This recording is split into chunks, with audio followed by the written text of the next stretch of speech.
ठीक है, चलो electric flux and Gauss theorem. क्या होता है इलेक्ट्रिक फ्लक्स, जानते हैं? देखो भाई, लेट अस सपोज कि ये हमारा जो है ये चार्ज है, clear? Yes, sir. This is a charge particle having a positive charge, clear? तो जो भी चार्ज पार्टिकल होता है, कोई भी चार्ज पार्टिकल है, वो एक दूसरे चार्ज के ऊपर फोर्स लगाता है, Yes, sir. करेक्ट है ना? अगर ये एक पॉजिटिव चार्ज है, इसके साथ में अगर मैं दूसरा पॉजिटिव चार्ज रखूं तो यहां से कुछ ना कुछ जाएगा जो इसको इसके ऊपर फोर्स लगाएगा, करेक्ट है? Yes, sir. तो वो जो इनविजिबल चीज जो यहां से इसकी तरफ जा रही है और इसके ऊपर जो फोर्स लगाएगी, इन बिटवीन तो कुछ भी नहीं है, तो वो जो इनविजिबल चीज जो यहां से इधर जा रही है उसे हम इलेक्ट्रिक फील्ड लाइंस कहते हैं, ठीक है? ऐसा हर जगह देखा जाता है। देखो, जब एक चार्ज किसी दूसरे चार्ज के ऊपर फोर्स लगाता है, ठीक है, एक चार्ज दूसरे चार्ज के ऊपर फोर्स लगाता है, तो जो इनविजिबल चीज जा रही है, जो उसके ऊपर फोर्स लगा रही होती है, उसे हम इलेक्ट्रिक फील्ड कहते हैं। ऐसे ही जब एक मास दूसरे मास के ऊपर फोर्स लगाता है, तो वो जो इनविजिबल चीज जाती है उसे हम ग्रेविटेशनल फील्ड कहते हैं। ऐसे ही एक मैग्नेट जब दूसरे मैग्नेट के ऊपर फोर्स लगाता है, तो वो जो इनविजिबल चीज जा रही है उसे हम मैग्नेटिक फील्ड कहते हैं, क्लियर? Yes, sir. तो जब सेम नेचर वाले दो सब्सटेंस आपस में एक दूसरे को विदाउट टचिंग फोर्स लगाते हैं तो हम उसे फील्ड कहते हैं। क्लियर होगी बात? Yes, sir. यहां तक कोई दिक्कत? No, sir. समझ में आ गया? तो ये पॉजिटिव चार्ज इस पॉजिटिव चार्ज के ऊपर फोर्स लगा रहा है, और उस फोर्स को लगाने वाली वो जो चीज है जिसके थ्रू फोर्स लग रहा है, दैट इज कॉल्ड फील्ड। और वो कौन सी फील्ड है? इलेक्ट्रिक। यहां तक तो मान लगता है, ठीक? अब इलेक्ट्रिक फील्ड कैसे लगती है, इलेक्ट्रिक फील्ड कैसे लगती है, किस तरीके से अप्रोच करती है, कैसे एक चार्ज दूसरे चार्ज के ऊपर फोर्स लगाता है? तो इलेक्ट्रिक फील्ड जैसे फूल की खुशबू चारों तरफ यूनिफॉर्म बराबर डिस्ट्रीब्यूट होती है, उसी तरीके से एक चार्ज है, उसकी फील्ड चारों तरफ यूनिफॉर्मली डिस्ट्रीब्यूट होती है, करेक्ट है? मजेदार बात देखने वाली है, समझने वाली है, समझो क्या? तो ये कि अगर मैं इस चार्ज से एक यूनिफॉर्म डिस्टेंस मेंटेन करूं, लाइक इतना, क्लियर है? तो इतने ही डिस्टेंस इधर, इतना ही डिस्टेंस इधर, इतना ही डिस्टेंस इधर, इतना ही डिस्टेंस इधर, इतना ही डिस्टेंस इधर, हर जगह जो फील्ड की वैल्यू होगी इस पॉइंट पे, इन सब पॉइंट्स पे Equal होगी. वो इक्वल होगी, करेक्ट है? Yes, sir.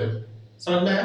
Yes, sir. तो अगर इसको थोड़ा और डीपली समझा जाए तो क्या मैं ये कह सकता हूं कि दे आर मेकिंग एक कॉन्सेंट्रिक सर्कल टाइप क्रिएट कर रहे हैं?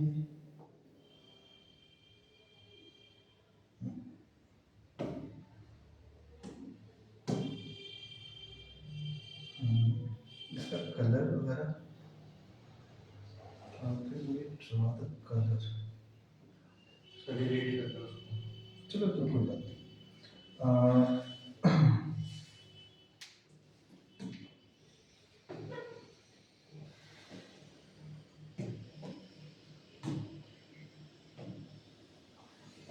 देख पा रहे हैं? Yes, sir. देख पा रहे हैं? तो ये जो सर्कल बनता जा रहा है, ये वाला हमारा सेंटर में जो है वो चार्ज है, तो ये जो सर्कल बना रहा है कॉन्सेंट्रिक सर्कल्स, ये फील्ड है, क्लियर? आप अगर ध्यान से देखें तो कुछ ऐसा सा ही हम इतना रिप्रेजेंट, कुछ ऐसा सही हम रिप्रेजेंट करते हैं वाईफाई की फील्ड के लिए, Yes, है sir. ना, ऐसे ऐसे ऐसे, है ना, कुछ ऐसा सा होता है ना रिप्रेजेंट, Yes, sir. अगर आपने ध्यान दिया, Yes, sir. है ना, क्लियर। तो ये फील्ड को बताने के लिए ये नोटेशन करेक्ट है, Yes, sir. थोड़ा सा ध्यान से समझिए। तो एक चार्ज हमारा है, चार्ज से इक्वल डिस्टेंस पे इक्वल फील्ड मिलती है सर, तो it will going to make a concentric circle. Yes, sir. अगर इसको 3D में सोचे तो it is making a sphere, Yes, sir. Concentric sphere, Yes, yes. Correct है। तो कॉन्सेंट्रिक स्फीयर, एक चार्ज के कॉन्सेंट्रिक स्फीयर पे फील्ड की वैल्यू यूनिफॉर्म होगी, Yes, एक sir. जैसी होगी, समान, कोई चेंज नहीं, करेक्ट है। तो अगर फील्ड की वैल्यू यूनिफॉर्म है तो हम ये जानते हैं जितनी फील्ड होगी उसी के प्रोपोर्शन में फोर्स भी होगा, Yes, sir. Field is proportional to, एक फार्मूला होता है क्या कि E into Q is equal to F, जितना बड़ा चार्ज उतना ज्यादा फोर्स लग जाएगा, Yes, yes. फील्ड तो सेम ही रहने वाला है, करेक्ट है, Yes, sir. है ना। Yes, sir. तो इसका मतलब फोर्स की वैल्यू उस पूरे स्फीयर पे कांस्टेंट है, Yes, sir. यानी फोर्स इज इक्वल, करेक्ट है। अगर फोर्स इक्वल है, फील्ड इक्वल है, तो एक फॉर्मूला और होता है, we will going to learn that, अभी मैं कराऊंगा अभी, पोटेंशियल ग्रेडियंट, याद करो, ग्रेविटेशनल पोटेंशियल ग्रेडियंट, याद है। Yes, sir. तो पोटेंशियल ग्रेडियंट क्या होता है, by D R, negative, V representing potential, R representing distance. Potential gradient is equal to field, electric field होती थी, वहां पे gravitational field is equal to potential gradient, gravitational potential gradient is equal to gravitational field होता था। Yes, sir. यहाँ पे electrical field is equal to electric potential gradient, correct है। Yes, sir. तो इसका मतलब अगर फील्ड कांस्टेंट है तो पोटेंशियल भी Constant होगा. करेक्ट है। Yes, तो sir. उस पूरे स्फीयर पे पोटेंशियल कांस्टेंट है, Yes, sir. पोटेंशियल कांस्टेंट है, पोटेंशियल कांस्टेंट है, अच्छा से पोटेंशियल कांस्टेंट है। अगर यहाँ का पोटेंशियल और यहाँ का पोटेंशियल, लेट्स से ये V1 है और ये V2 है, और मैं किसी चार्ज को यहाँ से यहाँ लेके गया, तो change in potential is equal to V2 minus V1, correct है। Yes, sir. ये जो चेंज इन पोटेंशियल हुआ इतना ही वर्क डन मुझे करना पड़ता होगा, हाँ. है ना। Yes, sir. लेकिन अगर ये दोनों बराबर हो गए तो वर्क डन क्या होगा, Zero. जीरो। दोनों बराबर हो गए तो वर्क डन क्या हो गया, Zero. इसका मतलब हुआ ये कि यहाँ पे अगर एक चार्ज है और ये सर्कल, ये जो स्फीयर दिख रहा है, इस स्फीयर पे चार्ज को घुमाने के लिए मुझे कोई वर्क डन करने की जरूरत नहीं है, करेक्ट है। अब बोर्ड का क्वेश्चन देख लो, बोर्ड का एक क्वेश्चन था, एक चार्ज यहाँ रखा हुआ है, उसको यहाँ से पहले यहाँ लेके आए और फिर यहाँ लेके गए, what is the net work done, answer is Zero. Correct है। Yes, sir. व्हाई, क्योंकि इलेक्ट्रिक फील्ड में जो because it is having Same distance same distance Yes. पे पोटेंशियल, तो इक्वल पोटेंशियल वाले सरफेस को हम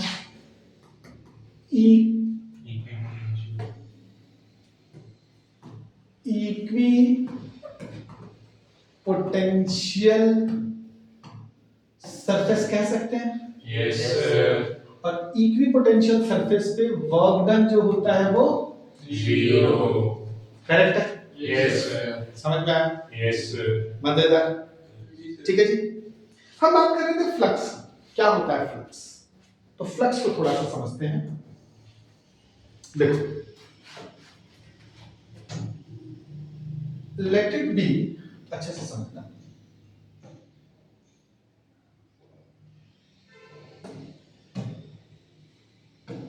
ये एक चार्ज है, कौन सा कलर बढ़िया लग रहा है,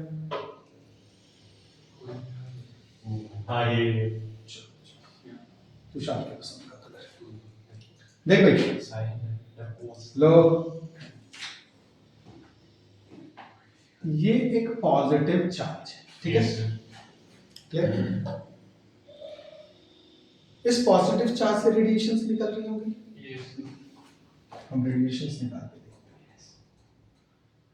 हैं। अच्छे से देखो, कोई टेंशन लेने की जरूरत नहीं। ऐसे ऐसे ऐसे ऐसे ऐसे ऐसे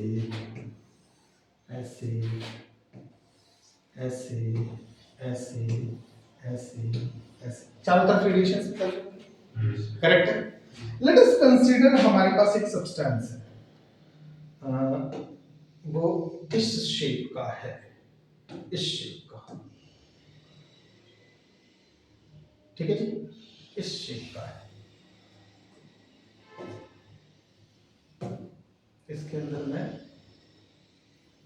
ठीक है, इस शेप का हमारा सब्सटेंस है। अब मैं इस सब्सटेंस को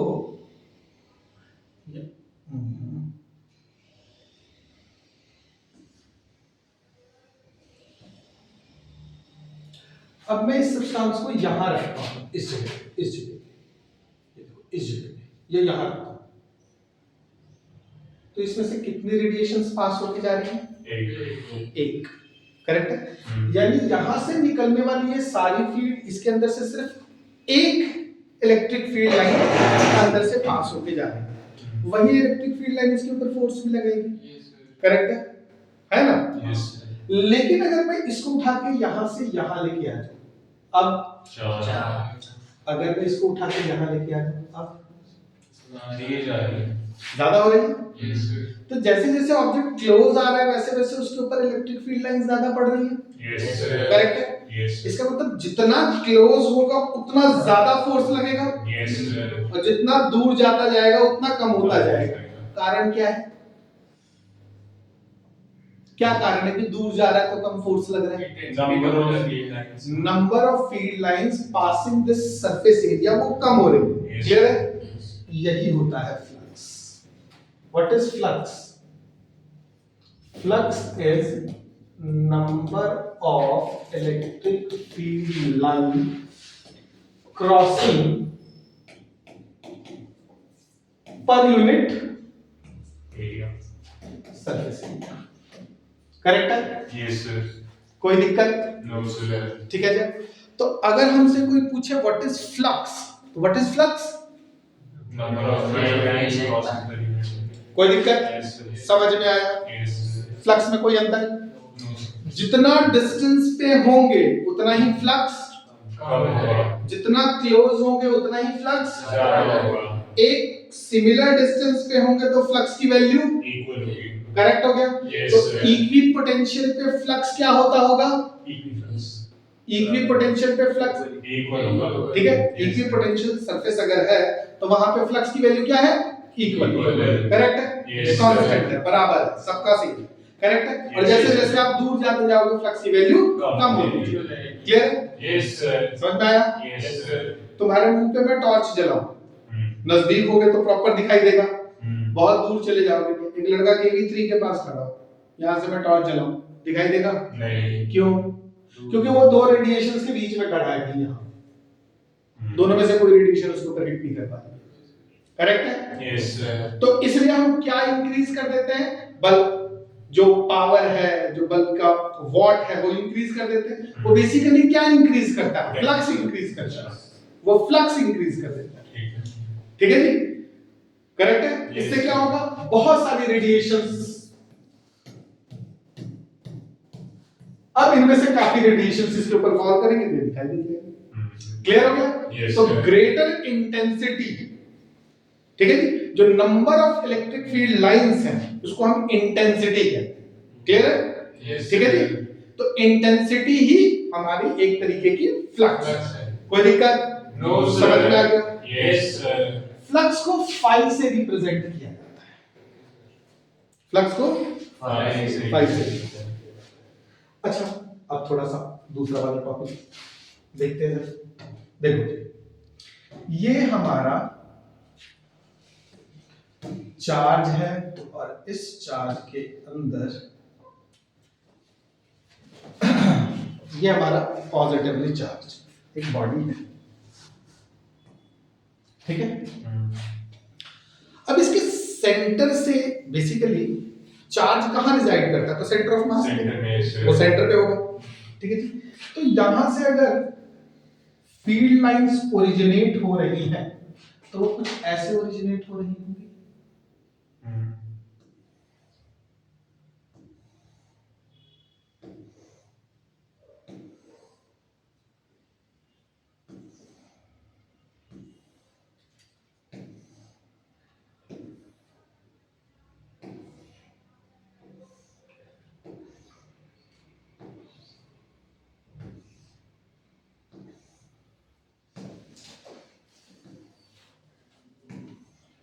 क्लियर है भाई? यस कुछ इस तरीके से ओरिजिनेट हो रही है। हर इलेक्ट्रिक फील्ड जो ये ओरिजिनेट हो रही है वो इक्वल डिस्टेंस पे इक्वल फ्लक्स जनरेट कर रही होगी। यस लेकिन अगर मैं इसको एक सरफेस एरिया मानता हूं तो ये सरफेस एरिया के परपेंडिकुलरली ओरिजिनेट हो रही है, यस क्योंकि a line coming from the centre of the circle, अगर उसके इस पोर्शन पे एक टेंजेंट ड्रॉ किया जाए तो ये लाइन परपेंडिकुलर है, करेक्ट? यस तो क्या मैं ये बोल सकता हूं कि electric field always originate perpendicular to the surface? Yes correct है? यस समझ में आ गया? यस इलेक्ट्रिक फील्ड की एक प्रॉपर्टी हो गई क्या कि electric field lines always originate perpendicular to the surface. Correct हो गया? यस हाँ या ना? यस मामला ठीक है? यस ठीक है। इलेक्ट्रिक फील्ड लाइन सरफेस के परपेंडिकुलरली ओरिजिनेट होती है। क्लियर है? इतनी बात हमको पता थी। क्लियर है? जितनी मैंने अभी तुमको समझाई है इतनी बात हमको पता चल गई। कोई दिक्कत? नो सर समझ में आ रहा है ना भाई? यस कोई सर ऐसा बालक जिसको यहाँ पे कोई दर्द हो तो वो बता दे मुझे, क्योंकि अब इसके बाद में कुछ और शुरू करने वाला हूं। क्लियर हो गया? यस ठीक है जी। चलिए, अब दूसरी चीज देखते हैं। ये फ्लक्स हो गई हमारी, ठीक है जी। एक साइंटिस्ट थे जिनका नाम था गॉस। उन्होंने इस फ्लक्स के रिलेटेड बहुत सारी बातें कही और यहां से बहुत सारा डिडक्शन इलेक्ट्रोकेमिस्ट्री के दायरे, उसके मायने को चेंज कर दिया। बहुत जबरदस्त एक उन्होंने ब्रेक थ्रू दिया इलेक्ट्रोस्टैटिक्स की स्टडी में। और वो ब्रेक थ्रू क्या था? वो ये कहते थे कि अगर किसी बॉडी के अंदर चार्ज को एनक्लोज किया जाए, अगर किसी बॉडी के अंदर चार्ज को रख दिया जाए और वो ऑब्जेक्ट, वो बॉडी क्लोज्ड सरफेस हो, ठीक है जी, क्लोज सरफेस है, एक क्लोज सरफेस है, उसके अंदर आपने चार्ज रखा, ठीक है जी। तो जो चार्ज तुम रखोगे उस चार्ज के रखने के कारण फील्ड जनरेट होगी, करेक्ट है?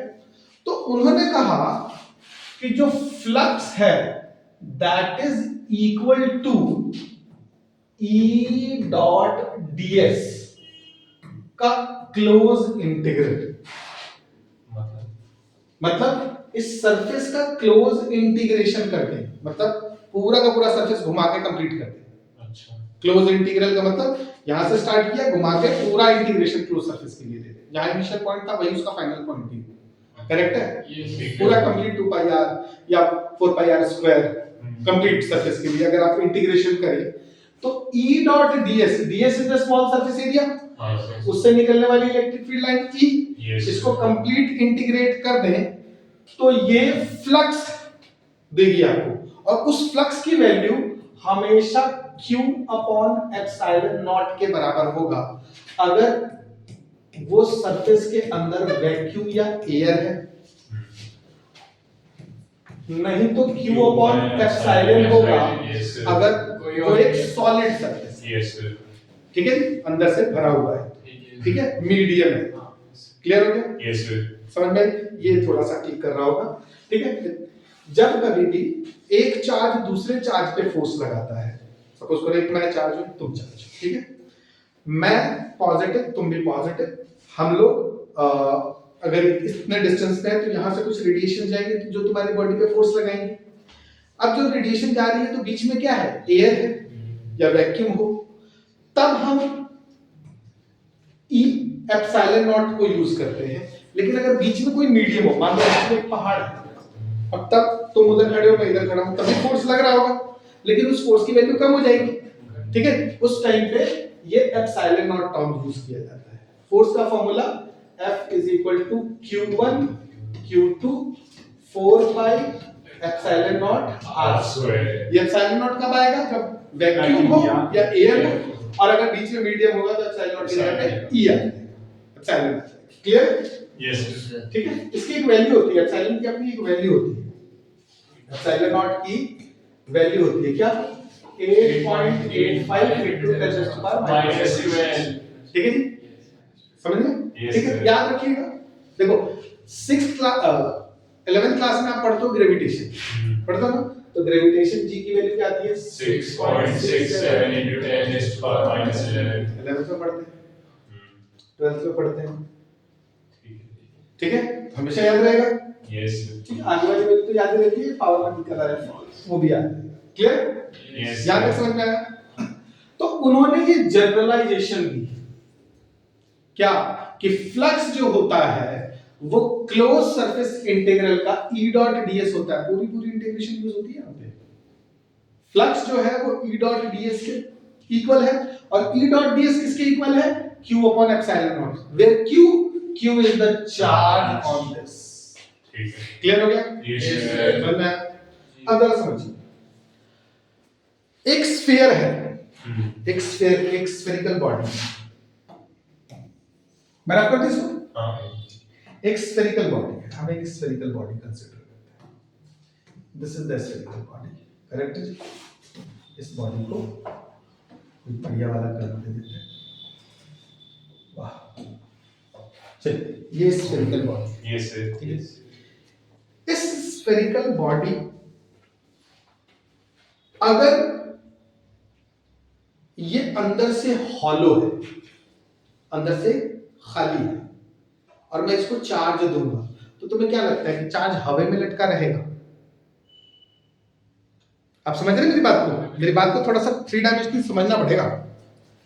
एक स्फीयर है, हां स्फीयर के अंदर मैंने चार्ज डाल दिया, हां ठीक है जी, 10 माइक्रो कूलम चार्ज दे दिया, ठीक है जी।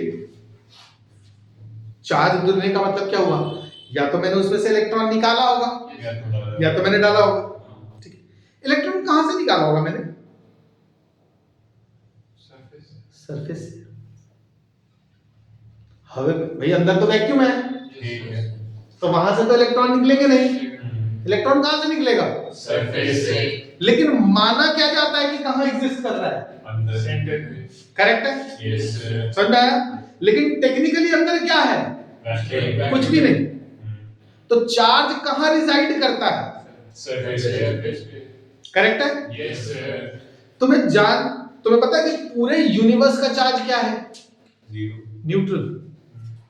तो फिर ये पॉजिटिव और नेगेटिव कैसे क्रिएट हो रहा है? जब कभी भी एक बॉडी से एक इलेक्ट्रॉन निकल के दूसरी बॉडी पे जाके बैठता है, इलेक्ट्रॉन निकलते ही वो ऑब्जेक्ट पॉजिटिव हुआ और दूसरा वाला नेगेटिव। करेक्ट है? यस समझ में आ रही बात? ठीक है जी।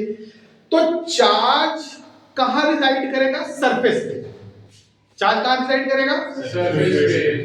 तो इनसाइड द हॉलोस्फीयर के अंदर इलेक्ट्रिक फील्ड की वैल्यू क्या होगी? जीरो क्यों? क्योंकि कोई चार्ज नहीं है करेक्ट है? यस कोई चार्ज नहीं है, तो हॉलो के अंदर इलेक्ट्रिक फील्ड की वैल्यू जीरो, क्योंकि चार्ज की वैल्यू जीरो है। लेकिन सरफेस पे कुछ होगी, कांस्टेंट होगी।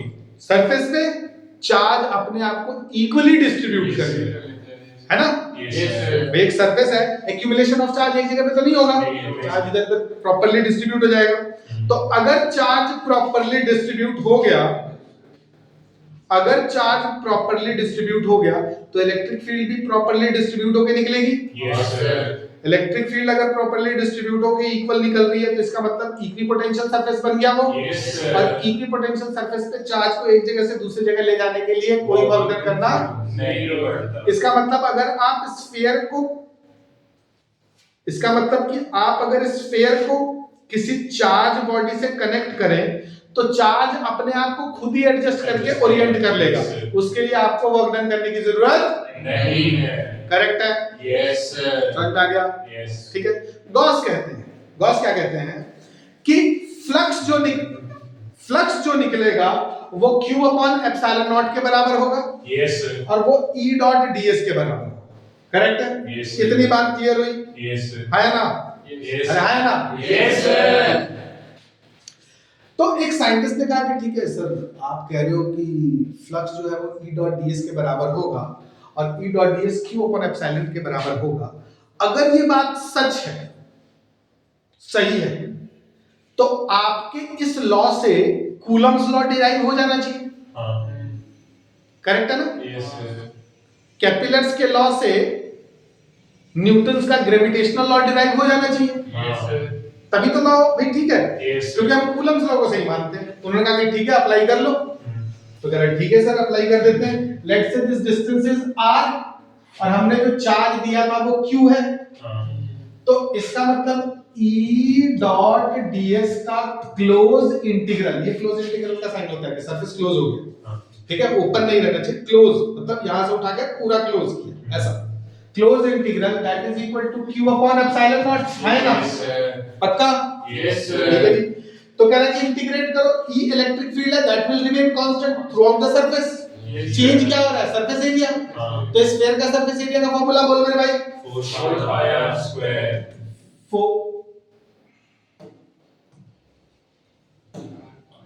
4 pi R square. that is equal to q upon epsilon naught। Yes, sir. तो क्या यहाँ से E is equal to q 4 pi epsilon naught r square बनता हुआ दिख रहा है? Yes, sir. ये इलेक्ट्रिक फील्ड का फार्मूला होता है। Yes, sir. तो इसका मतलब साहब जो बात कह रहे हैं वो तो सत्य निकली। Yes, sir. करेक्ट है? Yes, sir. समझ में आया? तो लोगों ने कहा कि ये आप यहाँ पे पहुंचे कैसे? कूलम्स लॉ तो प्रूव हो गया, आपने गॉस साहब ने ये काम किया कैसे? गॉस ने गॉस फार्मूला कैसे डिराइव किया? वो इस कंक्लूजन पे कैसे पहुंचे? समझ में आ रही बात? तो ये इसको डिफरेंशिएट कर नहीं ऐसा क्लियर है? Yes, sir. समझ में? Gauss how Gauss has reached to this conclusion कि फ्लक्स की value q by epsilon naught होगी या E डॉट ds का क्लोज इंटीग्रल लो तो वो q बाय एप्सिलॉन नॉट के बराबर होगा। How he got this value? हम गॉस थ्योरम जो है वो डिराइव करके दिखाएंगे। ये मेरा ख्याल है क्लियर हो गया होगा। Yes, sir. कोई दिक्कत किसी को? No, sir. Gauss formula derive करते हैं। पहले डायग्राम बना लेते हैं बढ़िया वाला। ये गॉस का चार्ज पार्टिकल हो गया और इस पे हम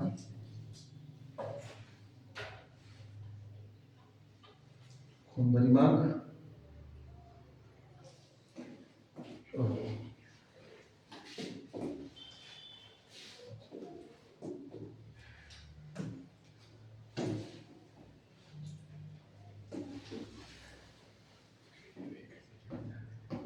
दिख रहा भाई? ये एक पॉजिटिव चार्ज है ना? Yes, sir. प्लस तक का मामला सबको क्लियर है? Yes, sir. कोई दिक्कत? No, sir. ठीक है, देखो जी,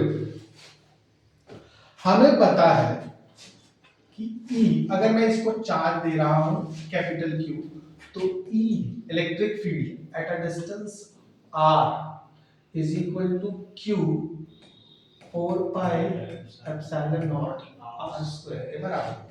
Yes, sir. यहां तक कोई दिक्कत? No, sir. पक्का? Yes, sir. तो उन्होंने कहा कि चलो एक काम करते हैं, E डॉट ds निकालते हैं क्लोज इंटीग्रल, उसकी वैल्यू चेक करते हैं। Yes, sir. ठीक है जी, तो E की वैल्यू तुमको पता थी हाँ. क्या? F by Q. E की वैल्यू होती है Q अच्छा. 4 pi epsilon naught r square और ds की इंटीग्रेशन करनी। और उनका कंसेप्ट था कि E डॉट ds जो E multiply by surface area, electric field multiply by area is equal to flux, ये फ्लक्स के बराबर होगा। तो E की वैल्यू पुट कर दी, ds इंटीग्रेट करना है, क्लोज इंटीग्रल है, Q 4 pi epsilon naught r square ds की इंटीग्रेशन की थी got 4 pi r square. That is equal to flux. Yes, sir. तो flux is equal to Q by got the formula Yes. Yes, sir. कोई दिक्कत? No, sir. Reverse converse दोनों ही okay है, कोई दिक्कत? No, sir. आई थिंक यहाँ तक तो कोई दिक्कत नहीं आई, नहीं। सबको समझ में भी आया। Yes, sir. अब ये तो बेसिक सी बात है। डेफिनेशन क्या बनती है गॉस थ्योरम की? गॉस थ्योरम की डेफिनेशन है कि the total flux coming out from any surface, any close surface is equal to 1 upon epsilon naught times total charge contained in it. Clear हो गया? Yes, sir. The total flux coming out from any surface is equal to 1 upon epsilon naught time total charge contained in it. Correct है? Yes. कोई दिक्कत? No, sir. यहाँ तक ठीक है? Yes, sir. अब गॉस लॉ को हमने वेरीफाई कर लिया, गॉस लॉ को हमने प्रूव कर लिया। अब गॉस लॉ को हम यूज करेंगे, इसकी एप्लीकेशंस को यूज करेंगे। They are very important exam में एप्लीकेशंस। ऐसा शायद ही कोई एग्जाम हो फिजिक्स का फाइनल जिसमें गॉस थ्योरम रिलेटेड क्वेश्चन ना पूछा इलेक्ट्रोस्टैटिक्स। जो हम ये फ्लक्स वगैरह के लिए चार्ज की वैल्यू लेते हैं, ये हम इंटीग्रल लेते हैं कि कूलम्स में? तो मैं समझा नहीं। जैसे फ्लक्स वगैरह या कुछ भी कैलकुलेट कर रहे हैं, तो फिर जो हम चार्ज की वैल्यू लेंगे हम इंटीग्रेट क्या कर रहे हैं? हम सरफेस एरिया नहीं, इंटीग्रल लेंगे मतलब +1 -2 ऐसे कि कूलम्स में लेंगे। 1.6 is हाँ, चल। There is a concept known as quantization of charge. yes, sir.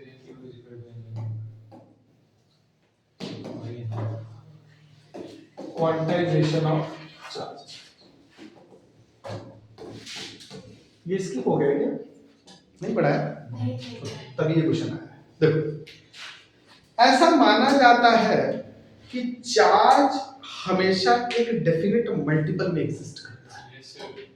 Charge की सबसे लोएस्ट वैल्यू है that is E, either plus हो और माइनस हो, ये माइनस हो या फिर ई प्लस हो। इसके मैग्नीट्यूड की वैल्यू विल बी ऑलवेज 1.6 × 10⁻90। ठीक है, and the unit is coulomb. तो चार्ज हमेशा इसी मल्टीपल में एग्जिस्ट करता है। कोई सरफेस है, let's say this is a surface, और मैं कहता हूं इसके ऊपर ये कैपिटल क्यू चार्ज एग्जिस्ट कर रहा है, तो this capital Q charge must be equal to, ठीक है। Clear? Yes, and sir. n is always an integer. Clear? हाँ। तो इसलिए चार्ज हमेशा इंटीग्रल मल्टीपल होगा इसका। चार्ज इंटीजर नहीं होता है। Charge on any object is the integral multiple of its least value, that is the charge on the electron or proton. ठीक है। Correct है? Yes, sir. This concept is known as quantization of charge. Charge हमेशा इसी multiple में exist करेगा, लेकिन आपको मजेदार बात बताई जाए कि ये क्वांटाइजेशन मास के लिए आज तक पॉसिबल नहीं हो पाई है कि मास हमेशा इसी के मल्टीपल में एग्जिस्ट करेगी। क्लियर है? Yes, sir. ठीक है, तो this concept is known as quantization of charge. Correct है? Yes, Yes, समझ में आया? Yes, मस्त? sir. ठीक है, तो आई होप हो गया। हाँ, sir. नेक्स्ट देखते हैं हम लोग वेरिफिकेशन ऑफ, किसी को कुछ पूछना हो? No, sir. Verification, simple verification of Gauss theorem. Gauss theorem को वेरीफाई करते हैं, तो गॉस थ्योरम को वेरीफाई करने के लिए आई ड्रॉ डायग्राम। इसमें सिलेंडर वगैरह कहाँ आते हैं भाई? 3D वाला जो शेप्स है हम्म, एकदम लेफ्ट पे देखो, लेफ्ट लेफ्ट नीचे ऊपर ही है। Sir, sir, sir. Square. ऊपर हाथ चलते जाओ, चलते जाओ। हाँ, Square. नीचे। हाँ। ओके। ये रोटेट हो सकता है? होता होगा। हाँ।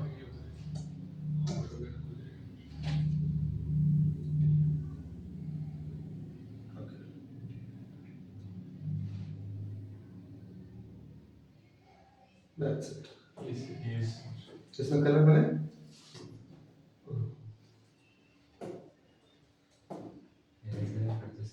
हैं?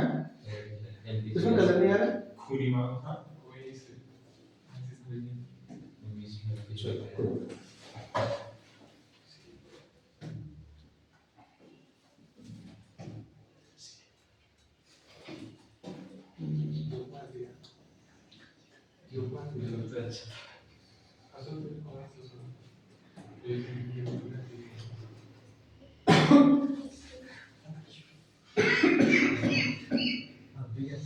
चलिए, verification, simple verification of cost, this is the first one. Simple verification of Gauss theorem.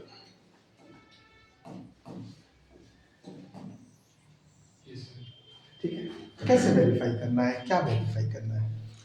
तो कह रहा है कि टू वेरीफाई गॉस थ्योरम हमें एक क्लोज सिलेंडर के अंदर से इलेक्ट्रिक फ्लक्स को कैलकुलेट करना है. एक क्लोज सिलेंडर है, अंदर से खाली होगा. ठीक है, इसको क्लोज सिलेंडर के अंदर से हमने चेकआउट करना है कि इसके अंदर कितना इलेक्ट्रिक फील्ड है. मजेदार बात यह है कि इस क्लोज सिलेंडर में हमें कोई चार्ज नहीं रखना. क्लियर है? लेकिन इस सिलेंडर को इलेक्ट्रिक फील्ड में जरूर रखना है. समझ में आ रही बात? Yes sir. मतलब यहां एक पॉजिटिव चार्ज रखा हुआ है, ये पॉजिटिव चार्ज से फील्ड निकल के इधर जा रही होगी. Yes sir. उसके बीच में मैंने ये अपना सिलेंडर रख दिया. करेक्ट है? Yes sir. तो क्योंकि मैंने इसके अंदर कोई चार्ज नहीं रखा है, तो इसके अंदर से एज पर गॉस कोई इलेक्ट्रिक फ्लक्स भी नहीं निकलना चाहिए. No sir. है ना? Yes sir. ठीक है, तो यहां से ये फील्ड जब इसको ऐसे क्रॉस करके ऐसे जाएगी, फील्ड ऐसे क्रॉस करके ऐसे जाएगी ना भाई, तो जब फील्ड क्रॉस करके जाएगी तो क्या इसके अंदर से नेट इलेक्ट्रिक फ्लक्स की वैल्यू 0 होगी? इसको वेरीफाई करना है. समझ में आई बात? नहीं है, समझ में नहीं आया. ध्यान से देखो, ये सिलेंडर है, बार बार ले लेते हैं, थोड़ा बड़ा सा हो जाएगा. जूम हो गया? यस. ठीक है.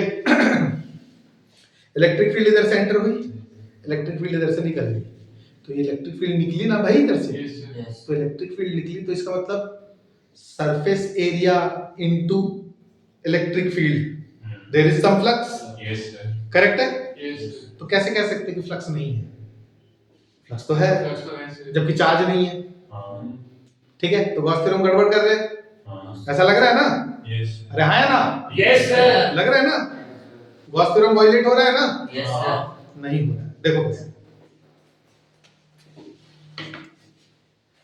लेट अस सपोज कि इलेक्ट्रिक फील्ड की ये डायरेक्शन है. ठीक है, यस सर. जितना ये सरफेस एरिया होगा उतना ही यही सरफेस एरिया होगा. Yes sir. थोड़ा ध्यान से समझिएगा अच्छे से. फ्लक्स E डॉट ds के क्लोज इंटीग्रल के बराबर होता है ना? Yes sir. ठीक है, एक मिनट के लिए इंटीग्रेशन का साइन अगर मैं हटा दूं तो फ्लक्स E डॉट ds के बराबर होता है. हाँ. Yes sir. तो क्या मैं ये लिख सकता हूं कि flux is equal to E ds cos theta? Yes sir. Correct है? Yes sir. है ना? Yes sir. Dot product. Yes sir. ये वाला जो सरफेस है, इस सरफेस का एरियल वेक्टर कहां होगा? एरियल वेक्टर कहां होगा? सरफेस का अपना एक एरिया वेक्टर होता है. ये सरफेस है, ये दीवार है, इसका एरियल वेक्टर कहां है? Perpendicular to this surface. इसका एरियल वेक्टर कहां है? Perpendicular to this surface. इसका एरियल वेक्टर कहां है?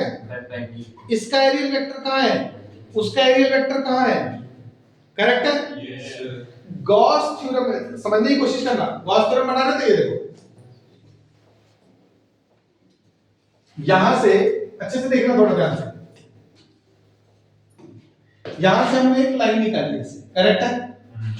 ये इलेक्ट्रिक फील्ड को डिनोट कर रहा था, करेक्ट है? Yes sir. लेकिन इस छोटे से सरफेस का एरियल वेक्टर भी तो इसी डायरेक्शन में था, yes sir. Perpendicular to the. Surface. तभी तो E डॉट ds का जो क्लोज इंटीग्रल निकाला तो E ds cos थीटा, और दोनों सेम डायरेक्शन में, तो E ds cos 0 1, तो value will be maximum. Correct है? यस समझ में आ रहा है? यहां पे इसका एरियल, यहां पे इसका एरियल वेक्टर जो है that is in this direction yes sir cap. इसका एरियल वेक्टर उस तरफ माइनस डी एस क्या करेक्ट है। और ये जो सरफेस एरिया है ये जो अपना सरफेस एरिया है ये, इस सरफेस एरिया का परपेंडिकुलर भैया कर्व सरफेस एरिया तो Yes, ऐसे sir. परपेंडिकुलरली निकलेगा, हाँ है ना। यस सर तीनों का एरियल वेक्टर हमने निकाल लिया, कोई दिक्कत। नो सर मैं इसको सरफेस 1 मानता हूं, इसको 2 मानता हूं, इसको 3 मानता हूं, ठीक है जी। यस सर तो पहले मैं 1 से फ्लक्स 1 निकाल के चेक करूं कितना होगा। यस तो सर फ्लक्स 1 होगा E डॉट ds1 यस का क्लोज इंटीग्रल, यस ठीक है सर जी। तो E ds इसको मैं लिख सकता हूं E ds cos थीटा। हाँ E इलेक्ट्रिक फील्ड है जो कि आ रही है ना। हाँ सर ds सरफेस एरिया है, चलेगा वो भी। cos थीटा की वैल्यू क्या होगी, जीरो इलेक्ट्रिक फील्ड इधर, ds इधर, अच्छा 180 डिग्री 180 डिग्री। 180 डिग्री तो cos माइनस वन क्या, cos -1, करेक्ट है। तो ये हो जाएगा phi1 is equal to minus eds। Yes sir कोई दिक्कत जी, नो सर रिजॉल्व कर लेते हैं, phi2 कैलकुलेट करते हैं। ये क्या होगा ईडीएस पॉजिटिव E, क्योंकि इलेक्ट्रिक फील्ड भी इधर है, ds भी इधर है, एंगल जीरो तो वैल्यू मैक्सिमम, यस तो सर E ds हो जाएगा। जितना सिलेंडर का ये वाला एरिया होगा उतना ये वाला एरिया भी होगा। Yes sir electric field constant है, यस तो इसका मतलब ये दोनों वैल्यू कांस्टेंट होगी। यस तो sir 1 + 2 is equal to zero net electric field की या नेट इलेक्ट्रिक फ्लक्स की वैल्यू क्या होगी, जीरो करेक्ट है। यस सर अब ये थर्ड वाले की बात कर लेते हैं, इससे कुछ होता हो। तो थर्ड वाले का सरफेस एरिया इधर और इलेक्ट्रिक फील्ड, तो angle 90, E dot ds zero cos theta 90 cos 90, zero तो phi 3 की वैल्यू जीरो करेक्ट है। Yes, तो तीनों sir. को ऐड कर दिया तो नेट फ्लक्स कितना निकला, जीरो वेरीफाई हो गया। यस और साहब सही कह रहे थे, यस करेक्ट है।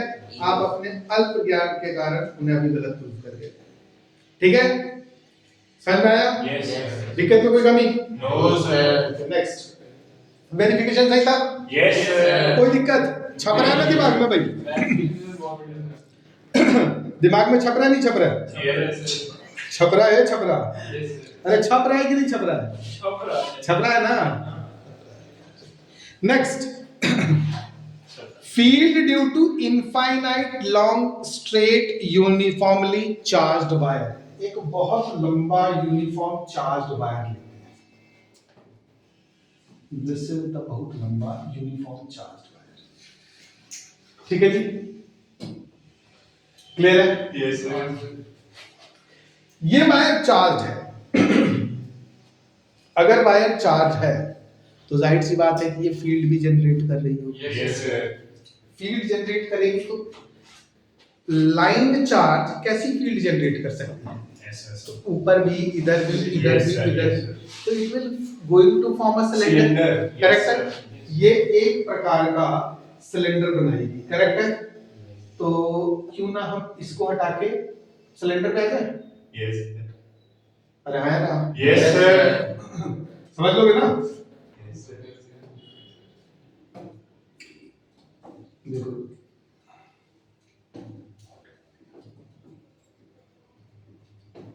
अरे कलर क्यों चेंज हो रहा है?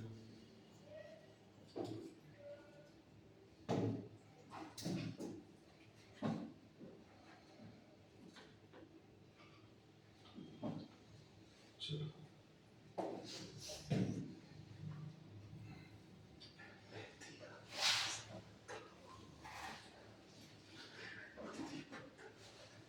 बस भैया बस,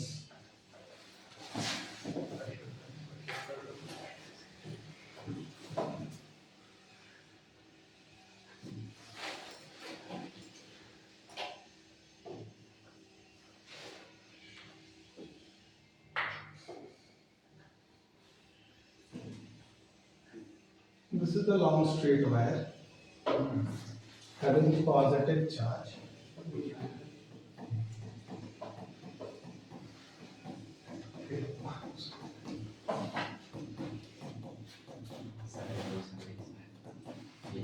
ठीक है, इसका एक छोटा सा एरिया हमने सपोज कर लिया, ठीक है। Yes sir.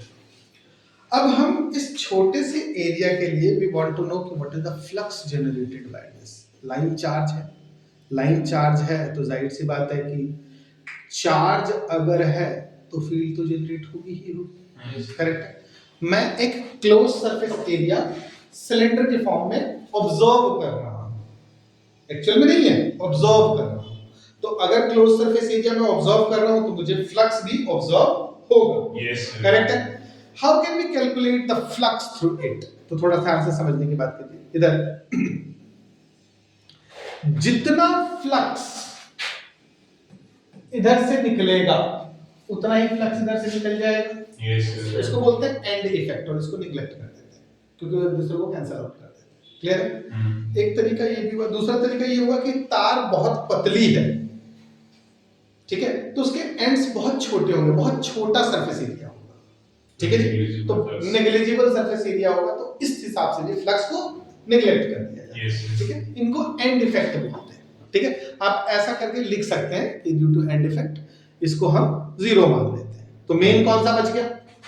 ये वाला, करेक्ट है। यस अब फील्ड की डायरेक्शन वो भी ऐसे हाँ। और सरफेस एरिया की डायरेक्शन वो भी ऐसे, करेक्ट है। हाँ। दोनों सेम डायरेक्शन में जा रही है, हाँ। तो फ्लक्स की value flux is equal to E ds cos 0 degree yes और इसका इंटीग्रेशन होगा, है ना? यस करेक्ट है, ठीक है जी।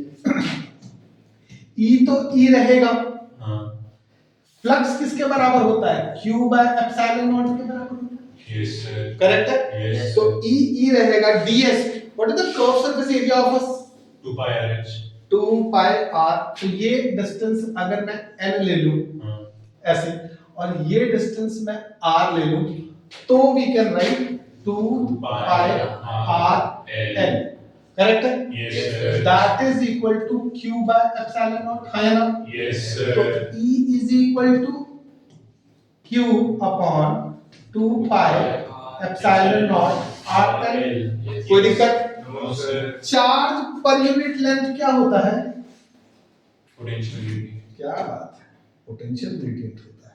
चार्ज पर unit length lambda, yes linear charge density, याद आ रहा है? Yes linear charge density, charge पर unit length, linear charge density 2 pi epsilon naught r। This will be the expression, correct है, ओके ठीक है जी। तो Yes. What is the field generated? अब क्वेश्चन अगर आए यहाँ पे पॉजिटिव वायर पड़ी हुई है हाँ। तो उसके इस पर्टिकुलर पॉइंट पे इलेक्ट्रिक फील्ड की वैल्यू क्या होगी? तुम्हें एक स्ट्रेट लाइन डिस्टेंस दे रखा है कि हाँ। दिस इज कैपिटल R, निकल जाएगा। Yes, sir. चार्ज पर यूनिट लेंथ अगर दे रखा है, उसका चार्ज डेंसिटी दे रखी है तो तुम आसानी से कैलकुलेट कर सकते हो, करेक्ट है। Yes So this is the methodology how to check field due to infinite long straight uniformly charged wire। अब तो सोचने वाली बात है, ये इतना तो हो गया ना, यस यहाँ तक समझ में आया? थोड़ा सा टेक्निक वाली बात सीखो।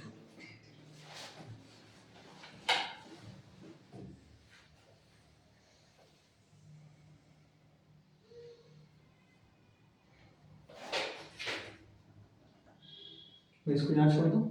यस देखो मान लो मैं इस पर्टिकुलर पॉइंट पे इलेक्ट्रिक फील्ड की वैल्यू चेक कर रहा था, ठीक है।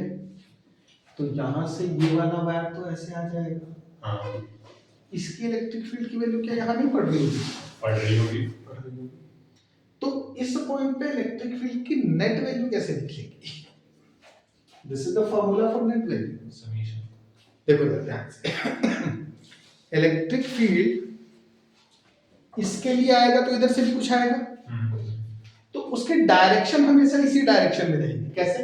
क्योंकि अगर इलेक्ट्रिक फील्ड यहां से आ रही है, अच्छे से समझना, अगर इलेक्ट्रिक फील्ड यहां से आ रही है इलेक्ट्रिक फील्ड इस जगह से, तो वो कुछ ऐसे आएगी, यस तो उसके कॉरेस्पॉन्ड में यहाँ से भी आएगी इलेक्ट्रिक फील्ड, वो कुछ ऐसे जाएगी, हाँ, जिसका एंड इफेक्ट इसी डायरेक्शन में निकलेगा, resultant.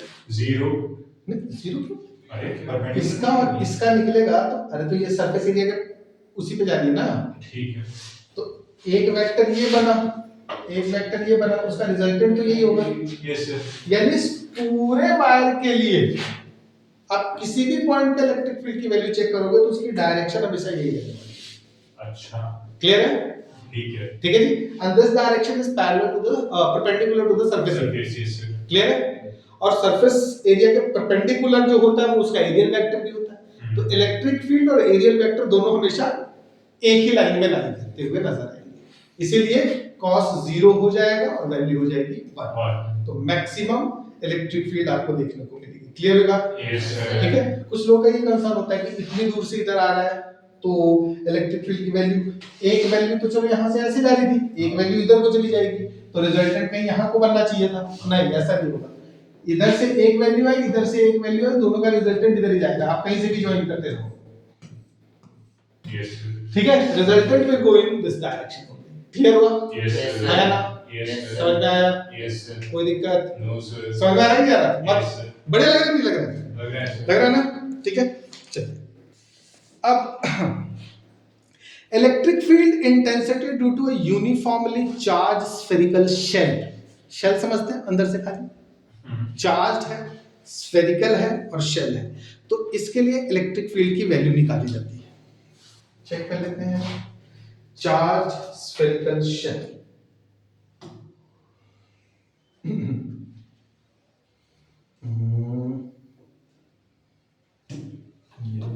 Charge spherical shell.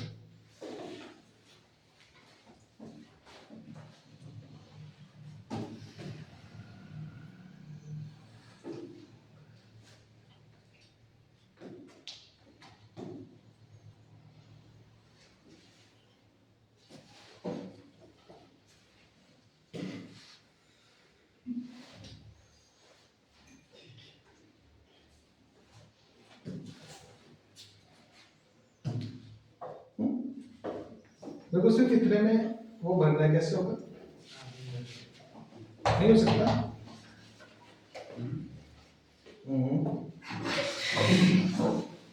Sir पहले छोटा सा टीम नाम उसमें भर देना फिर बड़ा था।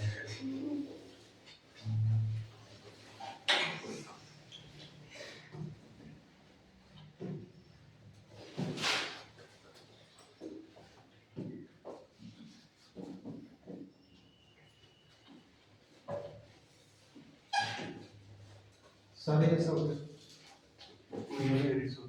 चलो। हाँ, ये हमारा शेल है,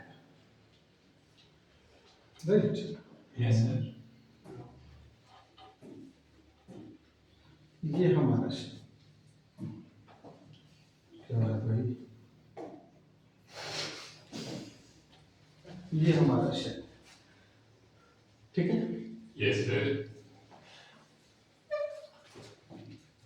सेंटर से ये वाला डिस्टेंस स्मॉल r, सेंटर से ये वाला डिस्टेंस कैपिटल R, और एक यहाँ कहीं ले लेते हैं r डैश के। Yes sir.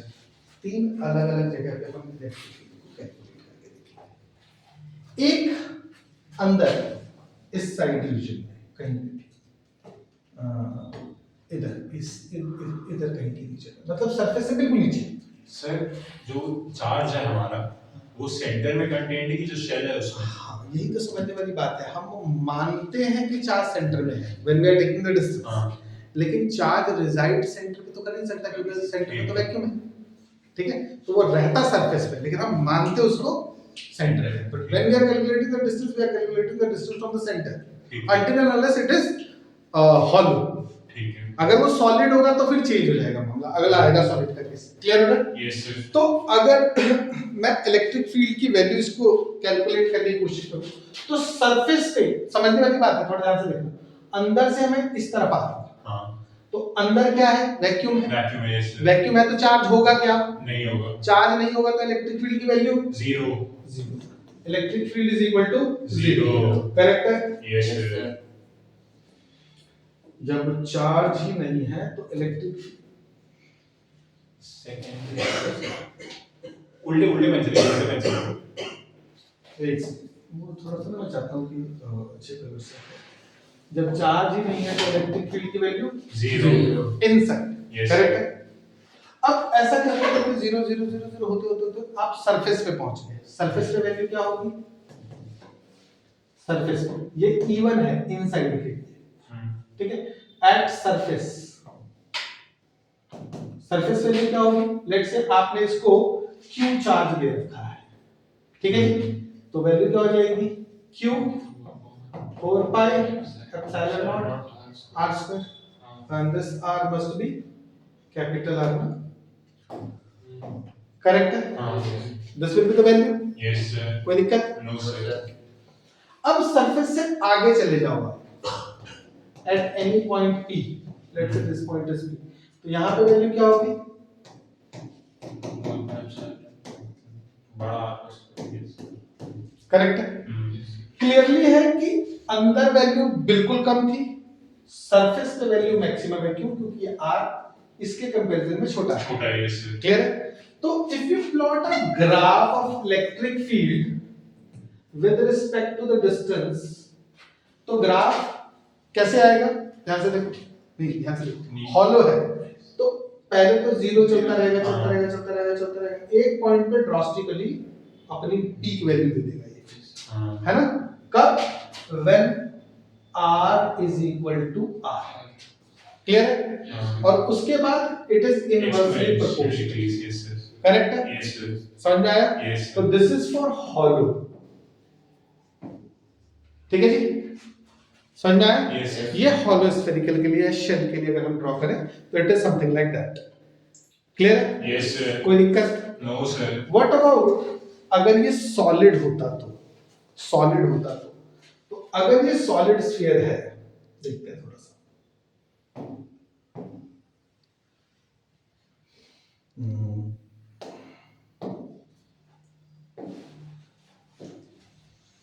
ठीक है जी। ऐसा अगर ये सॉलिड स्फीयर है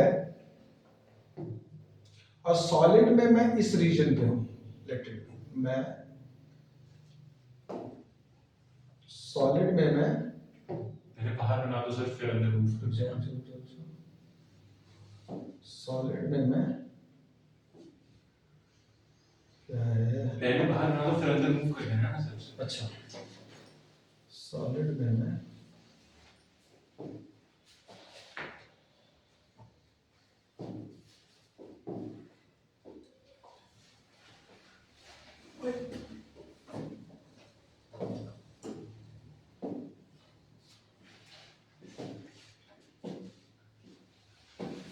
मैंने इतना सा रीजन कंसीडर किया, ठीक है, समझ में आया?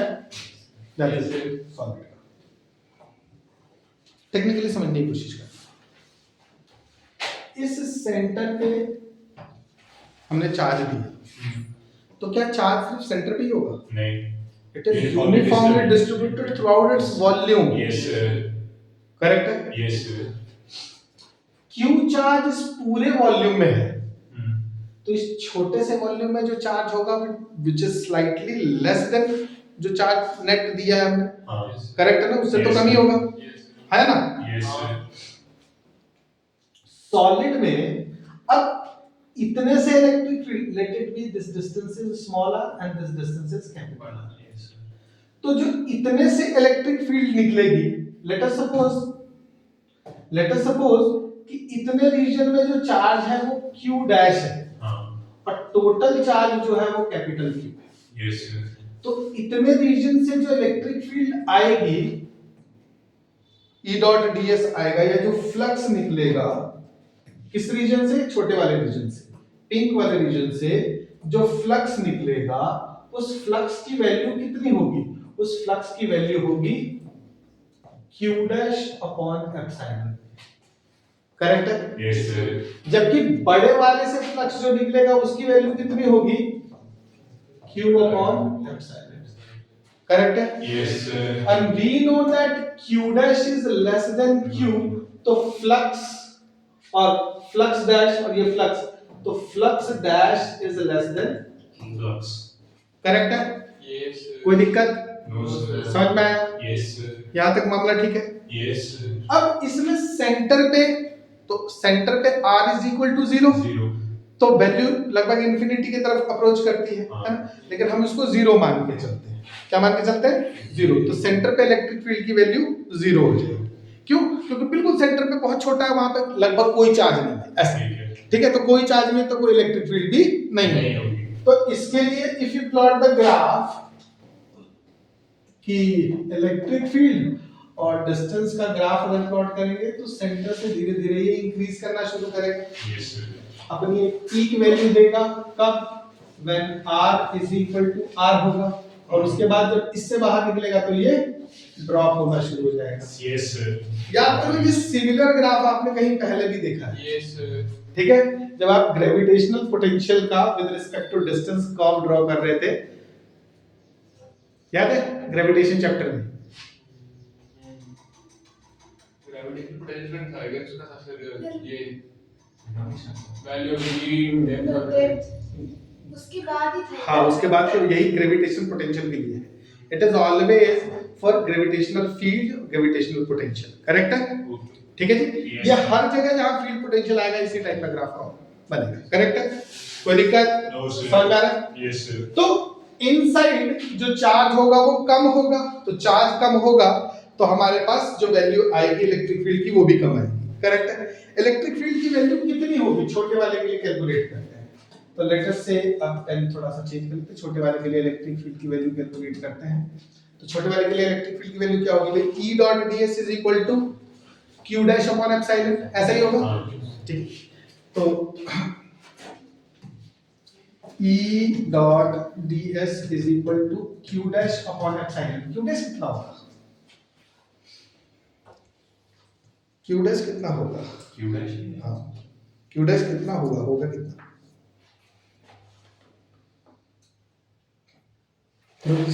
यहाँ तक क्लियर है? हाँ ds की वैल्यू निकाल सकते हैं हाँ कितना?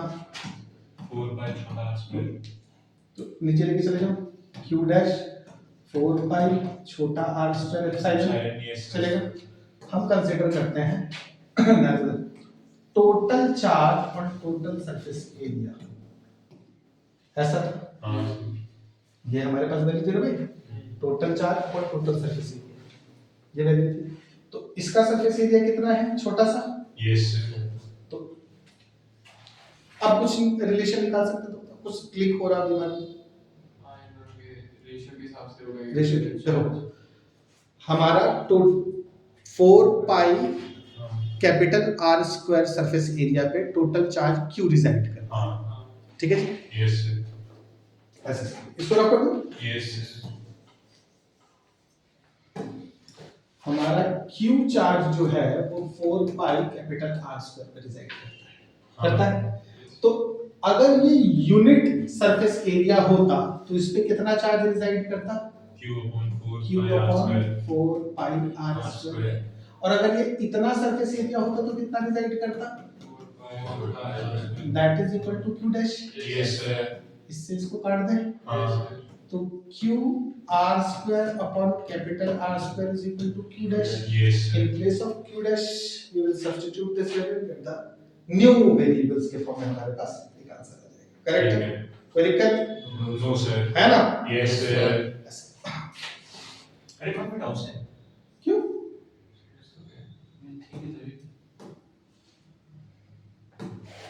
क्लियर? यस सर कोई दिक्कत? नो सर ठीक है, तो ये हमारे पास वैल्यू फॉर्म है, कोई दिक्कत? नो सर इस हिसाब से हम चाहें तो कहाँ इलेक्ट्रिक फ्लक्स मैक्सिमम होगा? Again at the surface Surface, maximum. yes, sir. यानी कि जब अंदर से आप सरफेस एरिया की तरफ अप्रोच कर रहे हैं तो धीरे धीरे चार्ज बढ़ता जा रहा है, क्यों? वॉल्यूम एक्सपेंड होता जा रहा है, हाँ। वॉल्यूम सरफेस एरिया भी मिलता जा रहा है। हाँ। तो आपका वॉल्यूमेट्रिक एक्सपेंशन के कारण चार्ज की वैल्यू इंक्रीज हो रही है, चार्ज इंक्रीज होगा तो फ्लक्स इंक्रीज होगा। फ्लक्स मैक्सिमम कहाँ होगा? सरफेस Surface पे। पे। जैसे acceleration due to gravity maximum कहाँ होती थी? At surface of the earth तो क्या electric field is equal to acceleration due to gravity?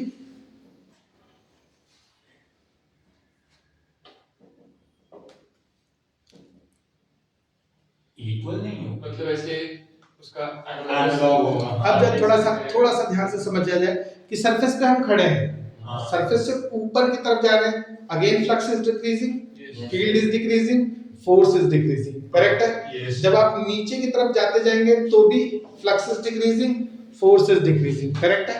Yes. है ना? तो मिल रहा है, कुछ एनालॉजी टाइप का बन रहा है, Yes, ठीक है? sir. ऐसा इसको समझ लेना, कोई दिक्कत? No, sir. ठीक है? तो ये इसकी पांचवी डिडक्शन थी। एक और डिडक्शन है इसकी, electric field intensity due to thin infinite plane sheet of charge. Thin infinite plane sheet of charge, एक थिन भी आएगा और थिक भी आएगा। Thin infinite plane sheet of charge.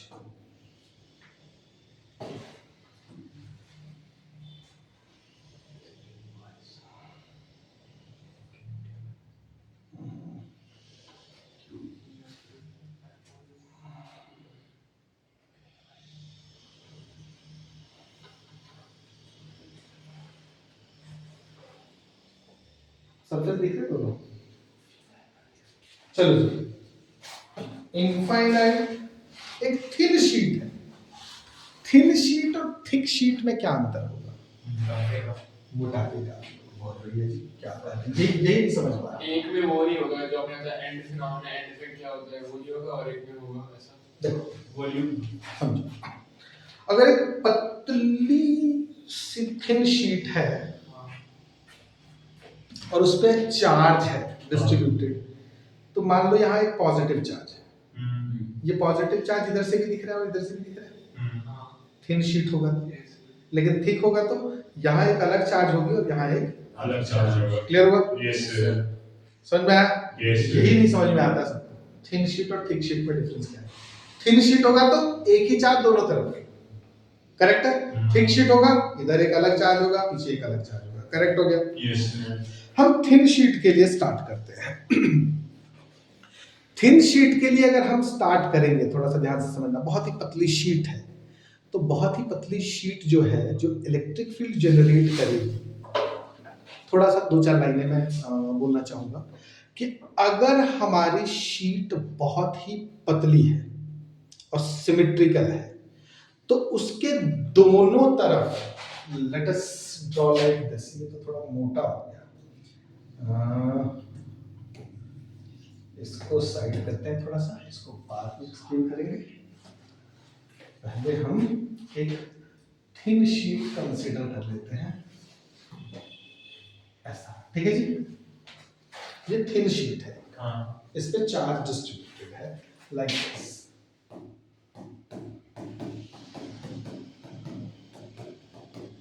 Clear है? Yes sir.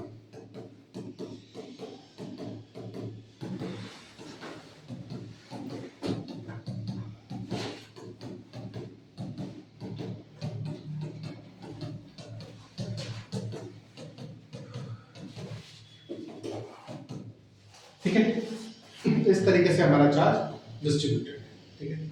जो चार्ज डिस्ट्रीब्यूटेड होगा, इससे जो फ्लक्स जनरेट होगा वो कितना जनरेट होगा? फ्लक्स E डॉट ds के फॉर्म में। यस। तो E डॉट ds दोनों तरफ होंगे, आगे से भी होगा और पीछे से भी होगा, दो तरफ से निकलेंगे, तो जो नेट फ्लक्स की वैल्यू होगी वो 2 टाइम E डॉट ds हो जाएगी। हाँ सर। फ्लक्स की value 2 time E dot ds है। बेसिकली फ्लक्स किसके बराबर होता है? तो एक छोटा सा फॉर्म दिया जाता है, सिग्मा, लैम्डा और रो, ये तीन फॉर्म्स मैंने आपको बताए थे, जहां पे लैम्डा क्या था? Linear charge density. सिग्मा क्या था? Area charge density. सरफेस, हाँ बिल्कुल, सरफेस एरिया चार्ज डेंसिटी। और रो क्या था? Volumetric charge density. क्लियर है? तो आप ये ध्यान रखिए कि जो टोटल चार्ज एनक्लोज होगा, हाँ। सिग्मा क्या है? Surface charge density. सरफेस की sir. Sigma into small surface area is the charge enclosed by that part. हाँ। Sigma is the charge density multiplied by small area is the total charge enclosed by it. Correct है? हमें पता है flux is equal to 2 E dot ds के बराबर है। हाँ। Correct है? Yes sir. फ्लक्स किसके बराबर है? E डॉट ds के। तो 2 E dot ds is equal to Q by epsilon naught। हाँ। यही होता है ना फ्लक्स जी हमारा, Yes, sir. कोई दिक्कत? No, sir. और ये किसके बराबर होगा? तो Q तो इसके बराबर है, that is sigma dot ds upon epsilon. Epsilon naught. हाँ. कोई दिक्कत? ds से ds, तो इसका मतलब 2e is equal to, Sigma upon epsilon naught. कोई दिक्कत? No, sir. Sigma upon epsilon. Epsilon naught. तो E इज इक्वल टू, कोई दिक्कत? नहीं. समझ में आया? Yes, sir. ये थिन शीट के लिए, ठीक है, आधा हो गया ना इलेक्ट्रिक फील्ड की वैल्यू, हाँ, हाफ sir. ठीक होगा तो इलेक्ट्रिक फील्ड की वैल्यू, कोई दिक्कत? No, sir. याद रहेगा, अच्छा. बस ट्वाइस हो जाएगा, ठीक है. इधर का अलग है इधर का अलग, हाँ. करेक्ट है ना? Yes, sir. कोई दिक्कत जी? No, sir. थिन और थिक दोनों हो गया। Yes. लास्ट अब हमारे पास लेट्स से कि दो शीट्स रखी हुई हैं इन दिस फॉर्म, एक ये शीट है और दूसरी शीट ये है, ये दोनों चार्ज शीट है।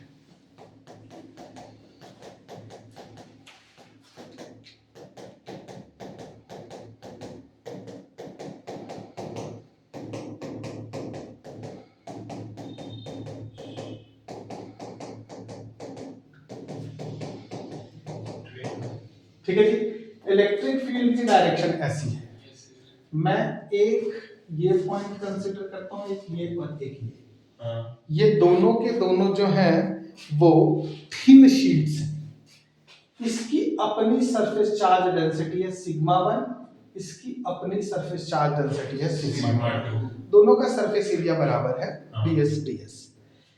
ए पॉइंट पे, बी पॉइंट पे और सी पॉइंट पे इलेक्ट्रिक फील्ड या फ्लक्स की वैल्यू क्या होगी, तो ए पॉइंट पे सिलेक्ट करने की कोशिश करते हैं, ठीक है जी, कोई दिक्कत? No, sir. हम ये कंसीडर करेंगे कि इलेक्ट्रिक फ्लक्स की अपनी एक डायरेक्शन है, इलेक्ट्रिक फील्ड की अपनी डायरेक्शन ऐसा, हाँ. तो अगर इलेक्ट्रिक फ्लक्स इस डायरेक्शन में जा रहा है, यानी कि इसका और इसका इलेक्ट्रिक फ्लक्स एक ही डायरेक्शन में जा रहा है और मैं इस पॉइंट पे निकालना चाहता हूं, तो इसके लिए इलेक्ट्रिक फ्लक्स की नेगेटिव डायरेक्शन हो जाएगी और इसके लिए भी Negative. Yes, sir. तो जो टोटल फ्लक्स दोनों के वजह से आएगा उसकी वैल्यू जो होगी, जो हम कैलकुलेट करेंगे इलेक्ट्रिक फील्ड, वो कितना होगा, हमने अभी पढ़ा था sigma upon 2 epsilon not. Yes, sir. Clear? तो हम जो वैल्यू निकालेंगे टोटल इलेक्ट्रिक फील्ड की, तो E is equal to E1 plus E2, Yes, sir. That is equal to, ध्यान से देखना, minus sigma 1 upon 2 epsilon naught plus minus sigma 2 upon 2 epsilon naught, that is minus, ठीक, थोड़ा Denominator तो same ही है.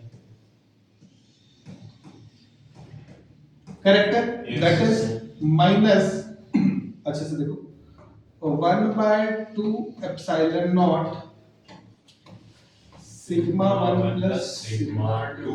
Correct है, Yes. ये इस ए पार्ट के लिए हो गया है ना, Yes, sir. ठीक है। बी पार्ट पे क्या होगा, तो ये वाला इधर को और ये वाला इधर को, Yes, Yes, sir. तो ये वाला तो पॉजिटिव डायरेक्शन में चल रहा है, वो वाला वो वाला negative। डायरेक्शन, Sigma तो इस minus पॉइंट पे sigma two। इलेक्ट्रिक फील्ड की वैल्यू क्या हो जाएगी, E1 minus E2, that is 1/2 epsilon naught sigma 1 minus sigma 2 चलेगा। Yes, sir. Similarly C point पे क्या होगा, दोनों सेम डायरेक्शन add में, होंगे। तो 1/2 2 epsilon naught sigma 1 plus sigma 2। Correct है। Yes, वैसे sir. लगभग जितने गॉस के एप्लीकेशंस आपके सिलेबस में थे उसमें क्लियर, Yes, sir. आपको समझ में थोड़ा थोड़ा आया, Yes, sir. कुछ Yes, sir. I hope it is interesting, आपको कुछ समझ में आया हो, थोड़ा बहुत पता चला हो। इसमें कुछ चीजें स्किप है, जैसे पोटेंशियल ग्रेडियंट है तो स्किप है, ये जब तक आप किताब लेके इसको Skip है मतलब?